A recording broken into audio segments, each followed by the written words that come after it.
참 예수님, 오늘은 11월 1일 월요일 모든 성인 대축일입니다. 독수와 복음 말씀 봉독하도록 하겠습니다. 성부와 성자와 성령의 이름으로 아멘. 제일 독서입니다. 요한 묵시록의 말씀입니다. 나 요한은 다른 한 천사가 살아계신 하느님의 인장을 가지고 해 돋는 쪽에서 올라오는 것을 보았습니다. 그가 땅과 바다를 해칠 권한을 받은 네 천사에게 큰 소리로 외쳤습니다. 우리가 우리 하느님의 종들의 이마에 인장을 찍을 때까지 땅도 바다도 나무도 해치지 마라. 나는 인장을 받은 이들의 수가 14만 4천 명이라고 들었습니다. 인장을 받은 이들은 이스라엘 자손들의 모든 지파에서 나온 사람들이었습니다. 그 다음에 내가 보니 아무도 수를 셀 수 없을 만큼 큰 무리가 있었습니다. 모든 민족과 종족과 백성과 언어권에서 나온 그들은 희고 긴 겉옷을 입고 손에는 야자나무 가지를 들고서 어저 앞에 또 어린 양 앞에 서 있었습니다. 그들이 큰 소리로 외쳤습니다. 구원은 어좌에 앉아 계신 우리 하느님과 어린 양의 것입니다. 그러나 모든 천사가 어좌와 원로들과 네 생물 둘레에 서 있다가 어좌 앞에 얼굴을 땅에 대고 엎드려 하느님께 경배하며 말하였습니다. 아멘. 우리 하느님께 찬미와 영광과 지혜와 감사와 영예와 권능과 힘이 영원 무궁하기를 빕니다. 아멘. 그때 원로 가운데 하나가 희고 긴 겉옷을 입은 저 사람들은 누구이며 어디에서 왔느냐 하고 나에게 물었습니다. 원로님께서 알고 계시지 않습니까? 하고 내가 대답하였더니 그가 나에게 말하였습니다. 저 사람들은 큰 환난을 겪어낸 사람들이다. 저들은 어린 양의 피로 자기들의 긴 겉옷을 깨끗이 빨아 희게 하였다. 주님의 말씀입니다. 하느님 감사합니다. 제2독서입니다. 요한 1서의 말씀입니다. 사랑하는 여러분, 아버지께서 우리에게 얼마나 큰 사랑을 주시어 우리가 하느님의 자녀라 불리게 되었는지 생각해 보십시오. 과연 우리는 그분의 자녀입니다. 세상이 우리를 알지 못하는 까닭은 세상이 그분을 알지 못하였기 때문입니다. 사랑하는 여러분, 이제 우리는 하느님의 자녀입니다. 우리가 어떻게 될지는 아직 드러나지 않았지만 그분께서 나타나시면 우리도 그분처럼 되리라는 것을 알고 있습니다. 그분을 있는 그대로 뵙게 될 것이기 때문입니다. 그분께 이러한 희망을 두는 사람은 모두 그리스도께서 순결하신 것처럼 자신도 순결하게 합니다. 주님의 말씀입니다. 하느님 감사합니다. 복음 말씀입니다. 마테오가 전한 거룩한 복음입니다. 그때 예수님께서는 군중을 보시고 산으로 오르셨다. 그분께서 자리에 앉으시자 제자들이 그분께 다가왔다. 예수님께서 입을 여시어 그들을 이렇게 가르치셨다. 행복하여라. 마음이 가난한 사람들, 하늘나라가 그들의 것이다. 행복하여라. 슬퍼하는 사람들, 그들은 위로를 받을 것이다. 행복하여라. 온유한 사람들, 그들은 땅을 차지할 것이다. 행복하여라. 의로움에 줄이고 목마른 사람들, 그들은 흡족해질 것이다. 행복하여라. 자비로운 사람들, 그들은 자비를 입을 것이다. 행복하여라. 마음이 깨끗한 사람들, 그들은 하느님을 볼 것이다. 행복하여라. 평화를 이루는 사람들, 그들은 하느님의 자녀라 불릴 것이다. 행복하여라. 외로움 때문에 박해를 받는 사람들. 하늘나라가 그들의 것이다. 사람들이 나 때문에 너희를 모욕하고 박해하며 너희를 거슬러 거짓으로 온갖 사악한 말을 하면 너희는 행복하다. 기뻐하고 즐거워하여라. 너희가 하늘에서 받을 상이 크다. 주님의 말씀입니다. 그리스도님 찬미합니다. 잠시 묵상하겠습니다.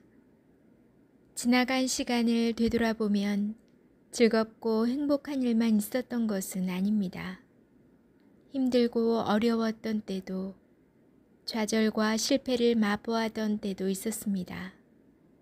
그렇지만 세월이 흘러 그때의 일들을 다시 생각해보니 웃음으로 넘길 수 있었습니다. 심지어 아름다운 추억으로 남아있기도 합니다. 힘들고 어려웠던 일들도 누군가를 사랑하고 함께 사랑을 나누었던 기억이기에 아름다움으로 남아있는 건 아닐까요? 당시에는 사랑보다 아픔과 고통이 더 크게 보여 실망하고 슬퍼하였지만 시간이 지나 사랑만이 자리한 그 흔적은 아름다움과 그리움으로 남습니다. 그런데 왜 우리는 이러한 진리를 깨달지 못하고 눈앞에 놓인 것에 전전긍긍하며 아등바등 살아갈까요? 어째서 내 이야기를 귀담아 듣는 사람도 없고 주위에 아무도 없는 것 같다는 외로움과 상실감으로 가득한 자신만을 보며 살아갈까요? 시간이 지나면 그때 그 일들이 바로 사랑했던 순간이었음을 깨닫게 된다는 것을 왜 생각하지 못할까요? 예수님께서도 행복 선언을 통해서 그렇게 사랑할 수 있는 것이 행복이라고 말씀하십니다. 그리고 다 갚아주신다고 이야기하십니다. 그것을 알고는 있지만 실천하지 못하는 이유는 우리의 나약함과 어리석음 때문이겠지요. 그러나 아픔을 겪는 그 순간에도 누군가를 사랑하고 있는 것임을, 아픔보다는 사랑으로 행복해짐을 깨닫고 살아가는 사람도 있습니다. 바로 예수님이십니다.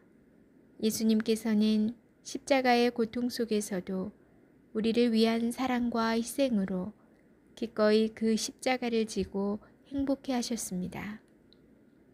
또한 그렇게 살아간 사람들이 바로 성인들입니다. 그들은 죽음의 순간에도, 외로움의 순간에도, 고통과 아픔, 희생의 순간에도 그 순간순간이 모두 사랑의 때임을, 그래서 하느님과 함께 있는 순간임을 느끼는 사람들이었습니다. 어쩌면 오늘 여러분도 하느님의 거룩한 사람, 성인입니다. 그래서 감사합니다. 아멘. 성부와 성자와 성령의 이름으로 아멘. 오늘은 모든 성인 대축일입니다. 오늘은 하늘나라의 모든 성인을 기리는 대축일로 하느님과 함께 영광을 누리는 성인들의 모범을 본받고자 다짐하는 날입니다.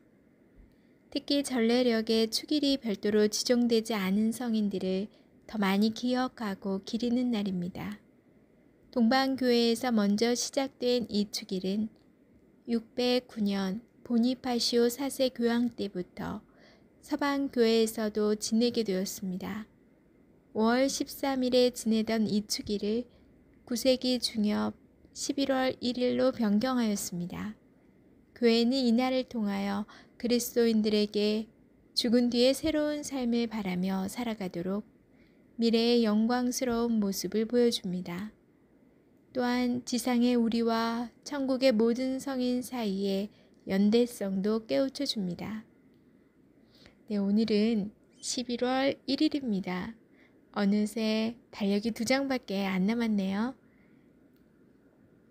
시작되는 11월 모두 행복한 달 되시길 바랍니다. 오늘 하루도 정말 고생 많으셨습니다. 저는 오늘 복음을 묵상하면서 행복하여라 마음이 가난한 사람들 하늘나라가 그들의 것이다. 예, 좀 잠시 머물렀는데요. 마음이 아니라 저는 물적으로 예전에는 어렸을 때는 참 가난하게 살았습니다. 어렸을 때 시골에 살다 이제 부모님께서 도시로 이사를 오게 되었어요. 그때 가족은 참 많고 또 시골에서 올라온 거라서 돈이 없잖아요. 그래서 저희가 살았던 첫 집이 바로 지하였어요.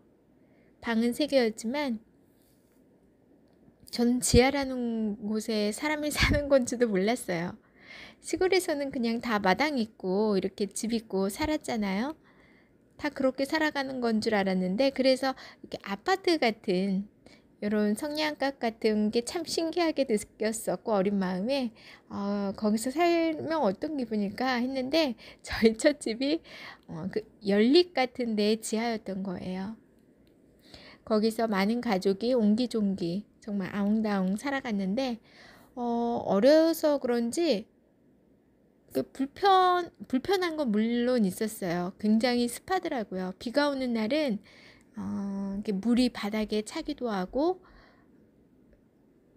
또 눅눅하고 습하고 뭐 그런 게 좀 불편했고 사람들이 지나갈 때 창밖으로 다리가 보인다는 거 뭐 그런 재밌는 일도 있었어요. 그런데 크게 여기서 살아서 난 불행하다 뭐 이런 생각은 없었던 것 같아요. 그러다가 부모님께서 그 청약주택 뭐 이런 걸 통해서 새 아파트로 이사를 가게 되었어요. 정말 거기 살다 넓은 또 아파트로 가니까 또 다르더라고요. 기분도 좋고 왠지 친구들이 우와 하면서 놀러 오기도 하고 막 그랬거든요. 깨끗하고 좋으니까. 근데 그 기쁨은 잠시였던 것 같아요. 그곳에 또 지내다 보니까 금방 익숙해져서 그 기쁨과 행복은 금방 사라지게 되더라고요. 지금 현재 저는 고민이 짐이 너무 많다는 거예요. 저도 아이들이 많으니까 이게 어쩔 수 없이 따라다니는 짐이긴 한데 정말 전 요즘 숟가락과 밥그릇, 국그릇, 이불, 그 다음에 뭐 사계절 두세 벌 정도만 있으면 좋겠다. 다른 짐은 좀 없었으면 좋겠다라는 생각이 들거든요. 이상하게 치우고 처분해도 그곳이 자꾸 채워지더라고요. 그래서 어렸을 때에 비하면 물질적으로 너무 풍요로워졌는데 그만큼 그 물건을 통해서 행복하다는 건 잘 모르겠는 거예요. 오히려 부담스럽고 이거 빨리 내가 어떻게 처리해야 되는 그런 숙제 같은 걸로 남아있는 게 돼버린 거예요.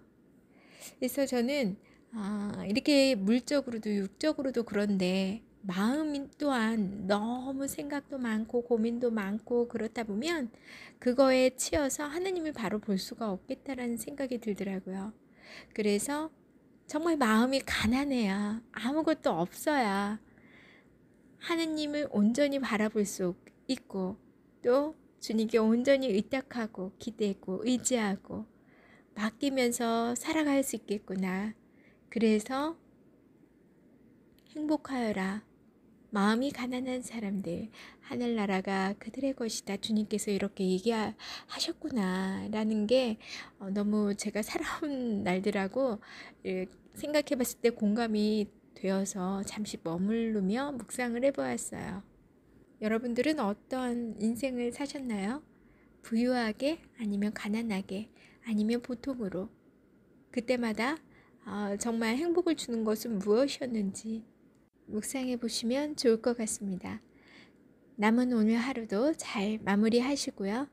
전 내일 다시 만날게요. 좋은 밤 되세요.